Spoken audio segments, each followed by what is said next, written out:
नमस्ते। आज 26 जनवरी है और इस पावन अवसर पर आप सबका स्वागत करती हूँ, अभिनंदन करती हूँ। सभी भारतवासियों को आज के दिन की शुभकामनाएं।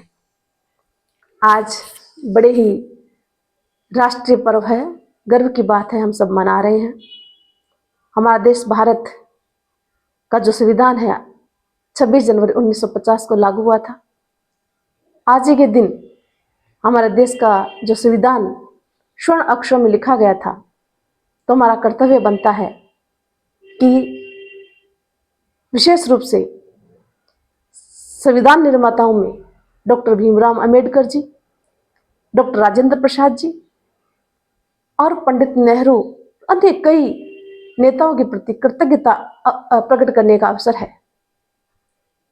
हमारे संविधान के प्रति हमें हमेशा सम्मान बनाए रखना चाहिए, उनके मूल्यों को अपनाना चाहिए और देशभक्ति की भावना हमारे अंदर होनी चाहिए।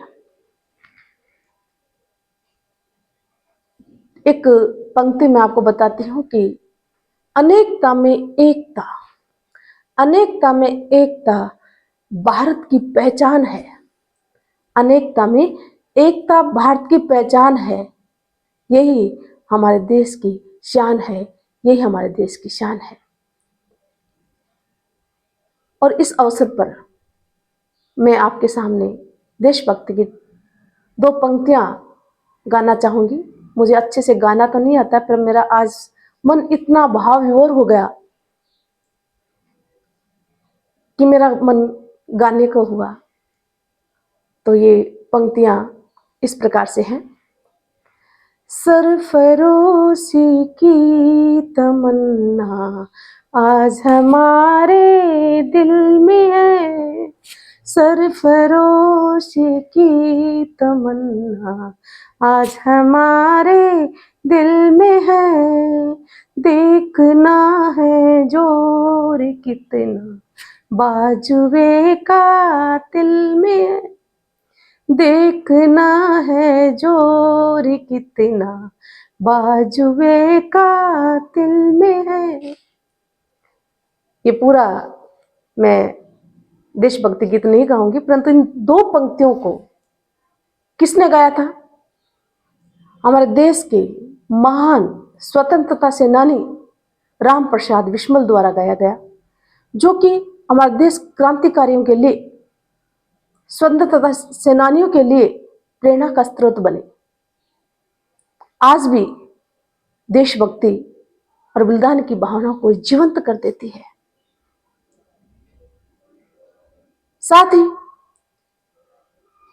ये जो काव्य पंक्तियां हैं, जब हमारा देश स्वतंत्रता के दौर से गुजर रहा था, आजादी के आंदोलन संग्राम का समय था, उस समय किस प्रकार से जो क्रांतिकारी थे, जिसमें प्रमुख चंद्रशेखर आजाद, भगत सिंह, अन्य क्रांतिकारी भी गुनगुनाया करते थे। उनमें एक हौसला होता था, जोश होता था, अपने देशभक्ति की भावना बढ़ती थी और याद दिलाती है उनके बलिदान की जो आहुति दी गई थी, जिन्होंने अपना बलिदान दिया था अपने मातृभूमि के लिए, सब कुछ त्याग करके केवल देशभक्ति की भावना उनके भीतर किस प्रकार से भरी हुई थी। इस कविता में साहस, बलिदान और देशभक्ति की भावना कूट कूट कर भरी हुई है। साथ ही संदेश देती है कि अपनी मातृभूमि के लिए, अपनी देशभक्ति के लिए हर एक भारतीयों में संघर्ष और समर्पण की भावना होना नितांत आवश्यक है। जब भी कोई संकट आए, हम भारतवासियों को एक होना चाहिए, हम सब सनातनियों को एक होना चाहिए, अपने देश पर आंच तक नहीं आने देना है। हमारा देश जो धर्मनिरपेक्ष देश है, हम सब भाई भाई हैं, मिलकर रहें, यही आज के दिन सबके लिए संदेश है। जय हिंद, जय भारत, वंदे मातरम। धन्यवाद।